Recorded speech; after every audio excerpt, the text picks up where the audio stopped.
비오는 초여름 마을 장례식장에 흰 국화와 향 냄새가 진동한다. 평생 성실하고 과묵했던 박인철의 영정 앞에서 큰딸 박선영은 묵묵히 문상객을 맡고 둘째 박진우는 상주 완장을 매단 채 어색한 미소로 인사를 반복한다. 아내 김말자는 의자에 앉아 두 손을 꼭 모으고 있다. 그 사람은 평생 나 하나만 보던 사람이었어. 그는 스스로를 다독이며 담담하려 애쓴다. 그런데 저녁 무렵 장례식장 입구에서 낮고 분명한 한국어가 울린다. 죄송합니다. 저도 이분의 아내입니다.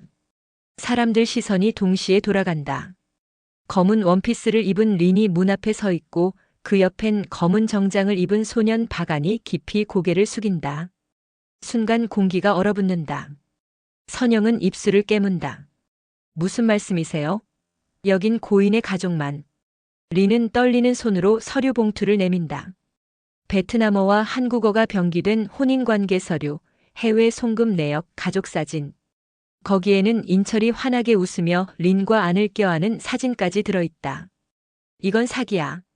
진우가 서류를 탁 빼앗아 들춰보지만 도장과 날짜, 공증이 선명하다. 말자는 몸이 휘청이며 의자 팔걸이를 붙든다. 인철 씨 이게 대체. 장례식장은 순식간에 웅성거림과 속삭임으로 들끓는다. 동네 사람들은 서로 눈짓을 주고받으며 수군댄다. 해외 근무 때 딴 살림을 찾다더니 진짜였어? 그때 장례 지도사가 조심스럽게 다가와 귓속말한다. 상주님, 방금 변호사님이 오셨습니다. 고인 유언장 관련해서 흰 봉투를 받아든 선영은 가슴이 거칠게 요동치는 걸 느낀다. 봉투 겉면에는 또박또박 자녀들에게라고 쓰여 있다. 선영은 떨리는 손으로 봉투를 열자 첫 문장이 칼날처럼 튀어나온다. 내 재산은 한국의 자녀들과 베트남의 아들 아내에게 동등히 나눌 것. 팽팽하던 침묵이 깨지고 진우가 탁자를 주먹으로 내리친다. 아버지가 이런 문서를 남길 리 없어. 저 여자 뭐야 대체. 리는 아이를 감싸며 낮게 답한다. 남편은 늘 말했어요. 한국 가족에게 미안하다고. 언젠가는 알릴 거라고. 말자의 눈가에 눈물이 고인다. 한평생 믿어온 한 사람의 남편이 오늘 단 한 문장으로 다른 얼굴을 드러냈다. 밤이 깊자 조문객들은 흩어지고 빈소에는 가족만 남는다. 선영은 린에게 차를 내놓으며 힘겹게 묻는다. 언제부터였죠? 린은 조심스레 말한다. 20살 때였어요. 공단 통역 일을 했고 그분은 현지 출장 책임자였죠.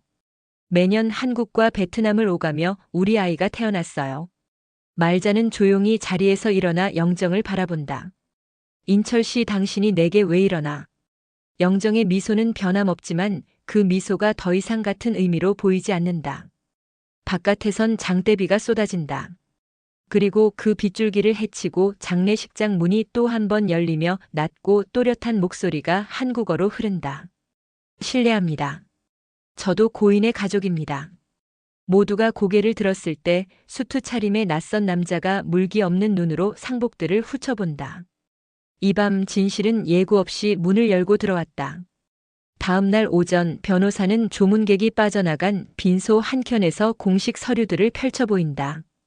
고인의 유언장 사본, 공증 확인서, 해외 혼인신고 번역본, 베트남 가족의 출생신고서입니다.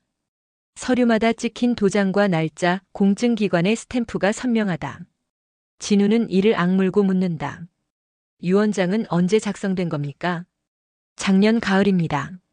위중하다는 진단을 받은 뒤 두 가족의 법적 지위를 명확히 하길 원하셨습니다. 말자는 신음하듯 낮게 말한다. 그 사람은 왜 내게 한마디도. 변호사는 조심스레 시선을 내린다. 한국 댁의 마음이 다칠까 두려워하셨습니다. 동시에 다른 가족 역시 가족으로 인정받고 싶어 하셨고요. 그때 전날 밤 나타났던 수트 차림의 낯선 남자가 다시 나타난다. 저는 리웨이입니다. 또렷한 한국어 발음. 상하이에서 왔습니다. 박 선생님이 제 아버지입니다. 빈소는 또 한 번 술렁인다. 선영은 숨을 크게 들이마신다. 또 다른 가족? 웨이는 가방에서 오래된 사진과 집문서, 송금 내역을 꺼낸다. 사진 속 인철은 20년 전 상하이의 오래된 골목 앞에서 웨이의 어머니와 어깨동무를 하고 있다. 아버지는 매년 봄이면 오셨고 제게 한국어를 가르쳤습니다. 언젠가 가족들에게 모두 말하겠다고. 웨이의 말이 끝나기도 전에 진우가 소리친다. 거짓말. 그는 급히 폰을 꺼내 출입국 기록을 조회한다. 화면 속 기록은 잔인할 만큼 담담하다. K- 출입국 박인철, 상하이 호치민 인천 반복 입출국. 장례식장의 공기는 무겁게 가라앉는다. 선영은 린과 웨이 그리고 아이 안을 번갈아 본다. 서로 다른 언어와 표정, 그러나 이상할 만큼 닮은 눈매가 모두 인철이라는 접점으로 모인다. 말자는 조용히 묻는다. 왜 이제야 나타났나? 린이 손을 세게 쥔다. 그분이 떠나시기 전에 연락이 왔어요. 장례에는 꼭 와서 너희도 내 가족임을 밝혀라라고. 웨이는 낮게 덧붙인다. 유언장 사본을 제게도 보냈습니다. 상속 이야기를 하려는 게 아닙니다. 저는 제 자리를 찾으러 왔을 뿐. 마을 사람들의 시선은 차갑다. 두 나라의 집을 차리다니 저 양반 아주 제대로 살았네. 속삭임은 칼처럼 가족들을 베어낸다. 진우는 주먹을 꽉 쥔다. 상속? 절대 못 줘. 선영은 눈을 감는다. 문제는 돈이 아니야, 진우야. 아버지가 우리에게 남긴 건 돈보다 더 무거운 거야. 밤 빈소 바깥 비바람이 거세진다. 말자는 홀로 영정을 마주한다. 당신 언젠가 말하려 했다고. 그 언젠가는 왜 항상 너무 늦게 오는 건가? 눈물 한 줄기가 영정의 유리틀을 타고 흐른다. 그때 변호사가 다가와 고개 숙인다. 상주님, 내일 오전 유언장 공개 절차와 가족 면담을 진행하겠습니다. 각 가족 대표 2분씩만 참석을. 선영이 가볍게 고개를 끄덕일 때 빈소 문 밖에서 어린 아내 목소리가 들린다. 아줌마 아버지 사진 한 장만. 선영은 한동안 말문이 막히다가 조용히 앨범을 펼쳐 아이에게 건넨다. 아이는 작은 손으로 영정을 향해 2번 절한다. 장례식장에 마지막까지도 가족이라 부르기 망설여지는 사람들이 모여 같은 사람을 보내고 있었다. 사마 유산 전쟁의 불씨 약 2,000자. 다음 날 변호사 사무실의 회의실. 길게 뻗은 테이블 끝에 말자와 선영, 맞은편엔 린과 웨이가 앉는다. 진우는 변호사 옆자리에서 팔짱을 낀 채 노려보듯 상대를 응시한다. 변호사는 유언장 원본과 공증 문서를 책상 위에 가지런히 놓고 조용히 읽기 시작한다. 피상속인 박인철은 사망 전 최종 의사로 보유 재산을 한국의 자녀들과 베트남에서 출생한 아들 박안 그리고 중국에서 성장한 아들 리웨이에게 균분함을 명한다. 진우는 벌떡 일어선다. 균분? 이건 불공정입니다. 저 사람들은 가장으로서 책무를 다하지도 않았고 변호사가 말을 자른다. 상속은 도덕 평가가 아니라 법률 판단입니다. 선영은 진우의 팔을 잡아 앉힌다. 흥분하지 마. 말자의 눈동자가 흔들린다. 인철 씨, 당신은 대체 몇 개의 생을 산 거야? 회의실 스크린에는 자산 목록이 열린다. 오래된 주택 2채, 상가 지분, 예금, 그리고 뜻밖의 해외 부동산과 외화 계좌. 선영은 숨을 삼킨다. 우리가 알던 아버지는 검소했다 그런데 이 모든 비밀의 대가가 무엇이었을까? 리는 입술을 깨물며 낮게 묻는다. 한국 가족에게 미안합니다. 하지만 안도 아버지의 아들입니다. 아이에게 아버지가 남긴 자리 필요해요. 웨이는 강철 같은 표정으로 말한다. 저는 돈보다 이름을 원합니다. 가족 등록부에 제 이름을 올려주세요. 그 순간 변호사의 보조가 문을 두드려 들어와 봉투 하나를 올려놓는다. 추가 자료입니다. 고인의 출입국 기록, 해외 송금 첨부 그리고 베트남과 중국 측 혼인 서류 진위 확인 회신입니다. 변호사는 서류를 훑고 고개를 끄덕인다. 진위 확인 완료. 진우의 얼굴이 하얗게 질린다. 아버지가 정말로 두 나라에서 법적 생활을. 회의는 파행으로 치닫고 각자 변호인을 선임해 정식 상속 절차로 가자고 합의한다. 돌아오는 길 선영은 진우에게 말한다. 싸울 거면 제대로 사실부터 확인하자. 감정으로 밀어붙였다고 이길 싸움이 아니야. 말자는 상가 유리창 너머로 자신의 초라한 얼굴을 본다. 한 세월을 견뎌온 주름 사이로 뻗어나오는 수치와 분노, 그리고 이상한 해방감. 적어도 이제는 알았다.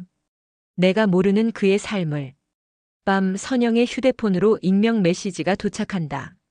상하이에 또 다른 집이 있습니다.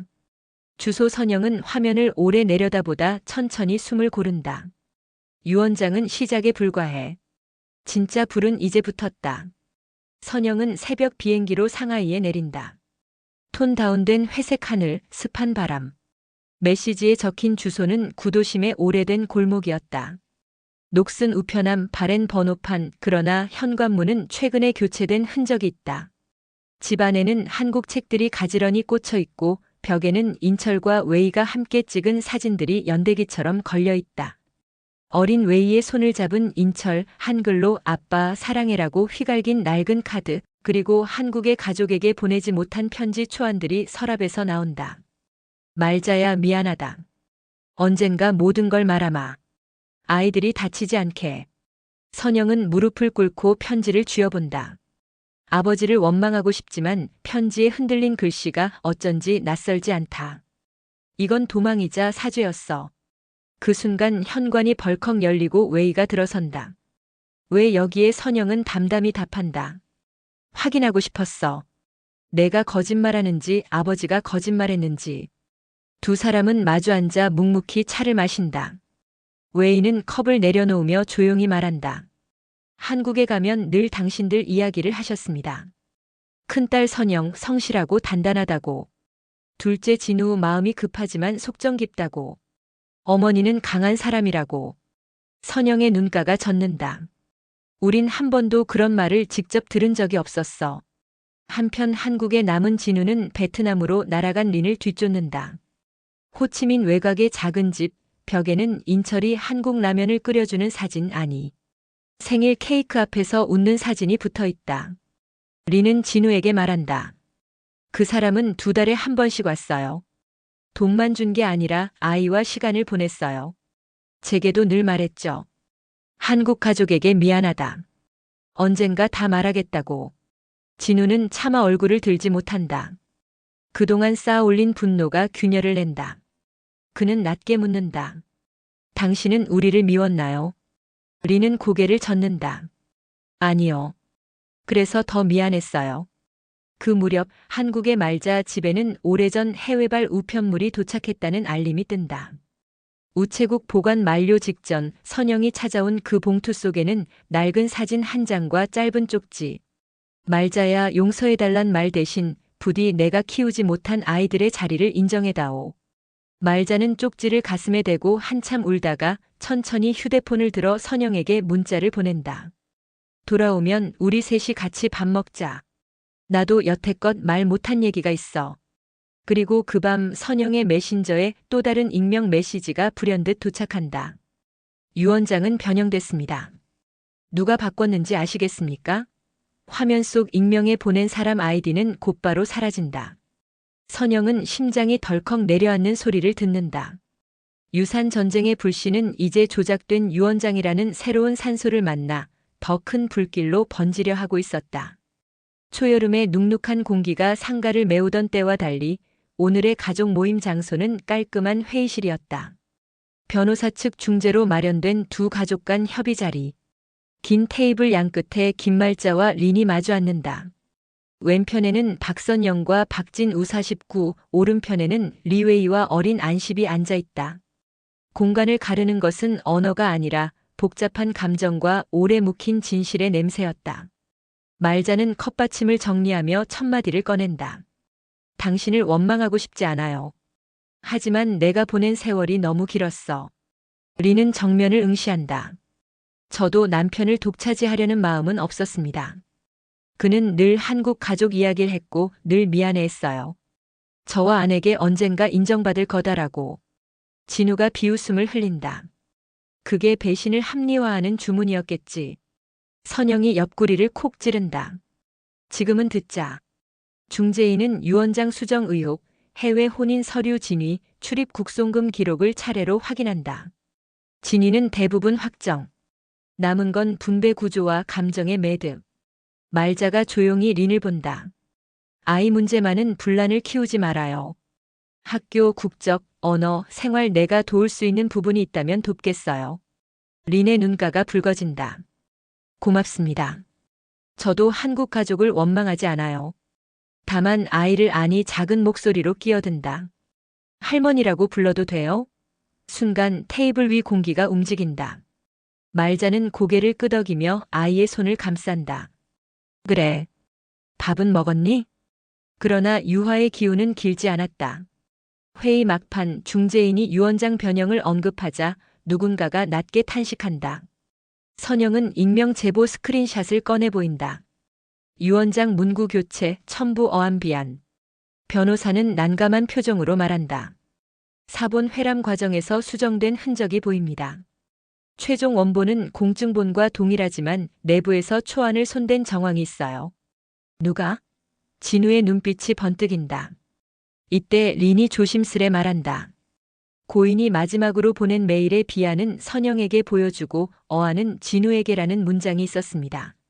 모두가 선영을 본다. 선영은 당황해 고개를 젓는다. 난 초안을 받은 적 없어. 원본만 봤어. 그때 뒷자리에서 조용히 지켜보던 웨이가 입을 연다. 아버지는 누구도 완벽히 믿지 않았어요. 매년 문구를 바꾸며 누가 무엇을 원하는지 지켜봤습니다. 한국의 가족, 베트남의 가족, 상하이의 우리 집 그리고 그의 시선이 진우를 스친다. 한국 가족 안에서도 균열을. 말자의 표정이 굳는다. 오래전 인철이 출장에서 돌아오던 밤마다 서랍을 잠그던 습관. 문장 하나 바꿨다고 사람이 달라지나라던 투덜거림. 그 모든 소품들이 퍼즐처럼 맞물린다. 말자는 깊은 숨을 들이쉰 뒤 린을 본다. 이건 결국 두 사람의 싸움이 아니었네. 그는 우리 모두를 저울에 올려놓고 살았어. 린이 천천히 고개를 끄덕인다. 그래서 오늘만큼은 아이들을 먼저 생각합시다. 회의가 끝나갈 무렵 선영이 파일을 닫으며 선언한다. 감정은 법정 밖에서 정리해요. 법정에선 증거로만 싸웁니다. 그리고 어머니와 아는 내일 같이 밥 먹어요. 어제도 오늘도 우린 밥 한 끼 제대로 못했잖아요. 말자는 린 쪽으로 시선을 옮긴다. 연락해요. 국 한 냄비 더 끓이면 되지. 그때 사무실 로비에서 소란이 난다. 흰 봉투를 든 택배기사가 들이닥쳐 수취인을 찾는다. 수신 박진우. 진우가 봉투를 뜯자 USB 하나와 메모지. 내가 바꾼 건 문장 하나였지만 바뀐 건 가게 전체였다. 진우의 얼굴이 싸늘해진다. 선영이 얼른 USB를 변호사에게 넘긴다. 회의실 모니터에 재빨리 복호화된 로그가 뜬다. 유원장 수정보고 편집자 P. J. W. 침묵이 가시처럼 돋는다. 진우는 고개를 숙인다. 난 가족을 지키려 했어. 말자의 목소리가 떨린다. 우리? 아니면 내 지분을? 유화는 깨졌다. 이제 남은 건 정면 충돌뿐이었다. 유원장 편집 로그가 폭로된 뒤 여론은 순식간에 한국 장남의 문서 조작으로 기울었다. 진우는 연일 쏟아지는 전화에 시달린다. 내가 바꾼 건 최종본이 아니야. 초안 한 문장뿐이었어. 그 변명은 스스로에게도 빈약했다. 선영은 법무법인 회의실에서 손을 모은다. 진우야, 지금 필요한 건 해명보다 진실이야. 더 숨겨진 게 있으면 지금 다 꺼내. 변호사는 상속재판 1차 변론 전에 친자 확인과 혼인 진정성 검증 일정을 제시한다. 이 사건은 국제 상속입니다. 국적, 혼인 성립, 출생 등록, 친자 추정 모든 층위에서 다 터질 겁니다. 웨이는 담담하다. 검사에 동의합니다. 린도 고개를 끄덕인다. 안도하겠습니다. 말자는 조심스럽게 손을 든다. 우리도 하자. 선영은 고개를 돌린다. 어머니. 말자의 목소리는 낮지만 분명했다. 오래전부터 마음 한구석이 이상했어. 정적이 흐른다. 진우를 낳기 직전 그 사람은 해외에 오래 있었지.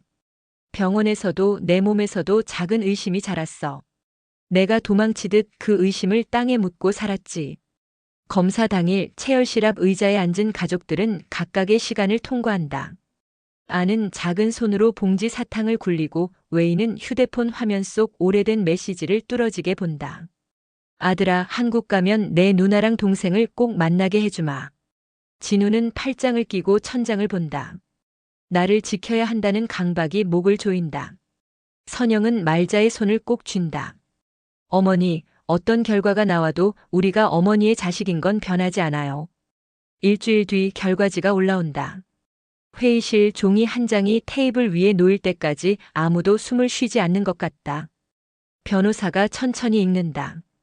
박안 확정적 친자. 리웨이 확정적 친자. 짧은 탄성. 이어지는 문장. 박진우 확률 0.0%. 시간의 바늘이 멈춘다. 진우의 손이 힘없이 떨어진다. 말자는 입술을 깨물다 결국 울음이 터진다. 미안해 미안해 내 새끼야. 진우는 의자를 밀치고 일어난다. 그럼 난 대체 누구야? 선영은 흔들리는 눈으로 동생을 껴안는다. 우리 동생이지. 엄마 아들이고 내 동생. 웨이는 말없이 시선을 떨군다. 린이 조심스레 덧붙인다. 국적도 피도 때로는 가족을 설명하지 못합니다. 말자가 고개를 든다. 내 말이 맞아. 그럼에도 진실은 알아야지. 그 아이의 아버지가 누구인지 인철 씨는 알고 있었을까? 그날 밤 말자는 오래된 서랍을 뒤져 얇은 봉투 하나를 꺼낸다. 산부인과 검사 기록 부부간 혈액형 부적합 가능성 메모. 그때도 알고 있었구나. 눈물로 번진 기록 위에 인철이 남긴 짤막한 메모가 붙어 있다. 그 아이는 내 아들이다. 피가 아니어도. 말자는 허망한 웃음을 짓는다. 그리고 휴대폰을 들어 진우에게 메시지를 남긴다. 넌 내 아들이다. 내 피가 아니라 내 삶으로. 다음 날 재판부로부터 중간 결정 통지가 온다. 유언장 변형 의혹, 편집자 P. J. W. 포렌식 추가 감정. 진우는 고개를 끄덕인다. 도망치지 않겠다. 선영은 회의실 불을 끄며 말한다. 우리가 싸워야 할 상대는 서로가 아니라 그가 남긴 검증되지 않은 세계야. 이젠 끝을 봐. 첫 공판날 법정은 앉을 자리가 모자랄 정도로 붐볐다. 방청석에는 카메라와 펜이 번쩍였고 통역사 2명이 배치되었다. 재판장은 차분히 요지를 정리한다. 사안은 세 갈래입니다. 1. 유언의 진정성 및 변형 여부. 2. 국제혼인 출생의 법적 효력. 3. 상속 분배. 원고 측 한국 가족은 유언장 변형 의혹과 피양육자에 대한 부당한 차별을 내세우며 재산 분할의 재량을 주장한다. 피고 측 해외 가족은 공증된 유언의 효력과 국제사법 적용을 설파한다. 변론의 초점은 곧 친자 추정의 붕괴와 혼인의 적법성으로 좁혀진다. 변호사가 차분히 말한다. 베트남과 중국에서의 혼인 서류는 현지 공증 아포스티유로 적법하며 양국 출생 등록도 정상입니다. 국적은 달라도 자녀 지위는 동일합니다. 법정은 난장판이 아니다. 오히려 모든 것이 숫자와 도장, 코드로 환원되며 차갑다. 그때 재판장이 뜻밖의 자료를 꺼낸다. 포렌식 결과 유언장 초안 편집 로그의 P. J. W.가 맞습니다. 다만 최종 공증본에는 손을 대지 않았습니다. 방청석에서 술렁임이 일자 재판장은 단호히 머리를 흔든다. 도덕은 도덕, 증거는 증거. 두 번째 쟁점. 한국 장남 박진우는 친자 관계가 부정되었습니다.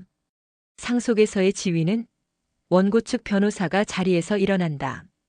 민법상 친생자가 아니라 하여도 장기간 부양과 가족관계가 존재해왔고 고인의 메모와 진술음성 파일로 유언 외 특별 지정 의사를 추정할 수 있습니다.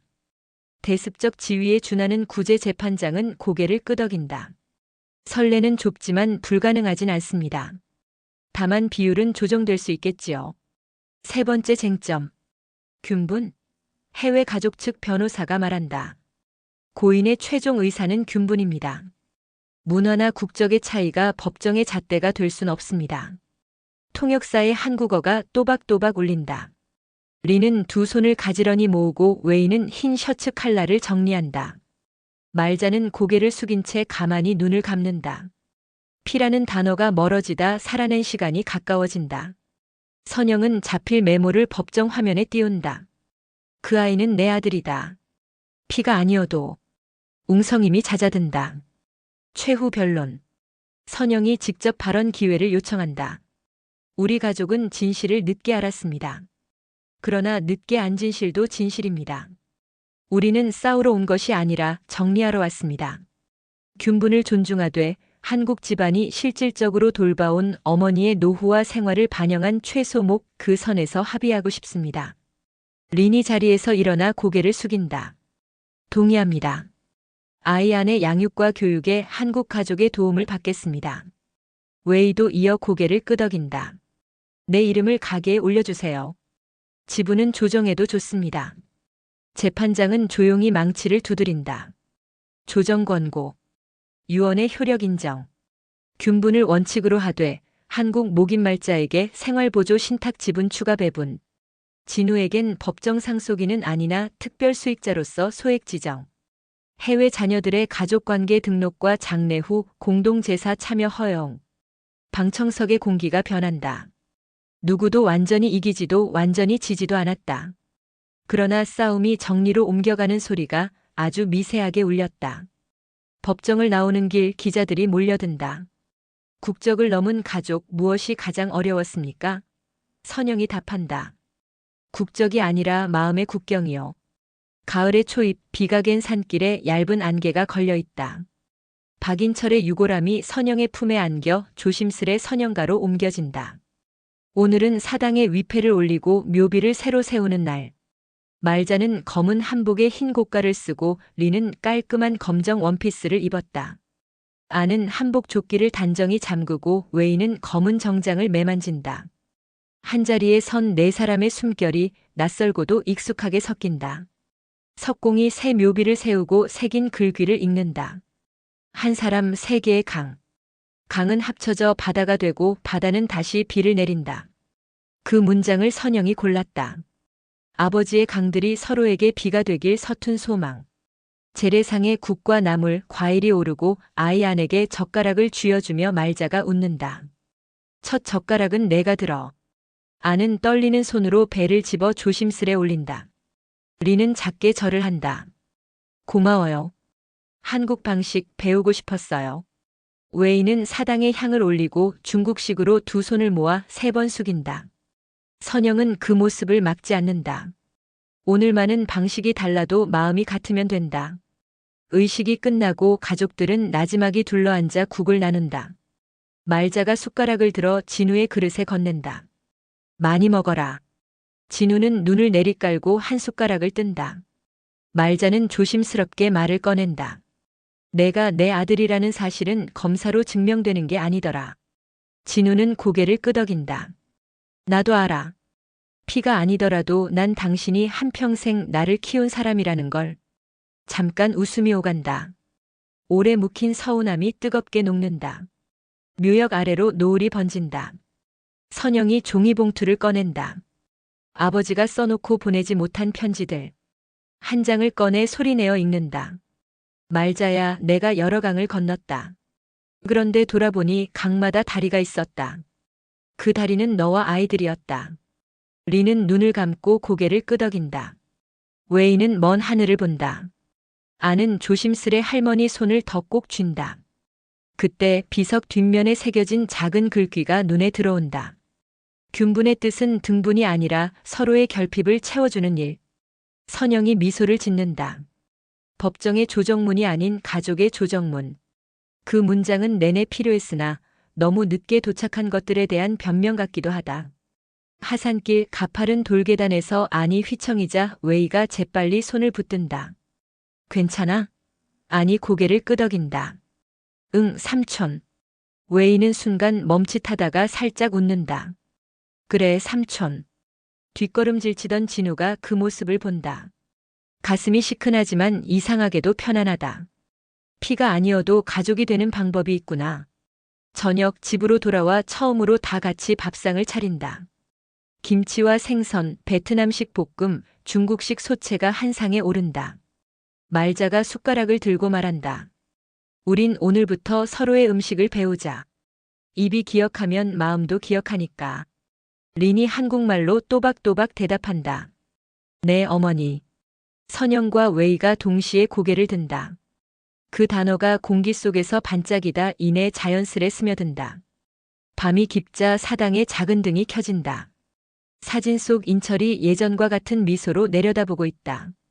그가 남긴 건 비밀과 상처였지만 그 상처를 꿰매는 일은 남은 자들의 몫이었다. 국경은 여전히 지도 위에 있지만 오늘 저녁만큼은 식탁 위에서 지워졌다. 그리고 그 위에 선명하게 남은 것은 함께 밥을 먹는 사람들이었다.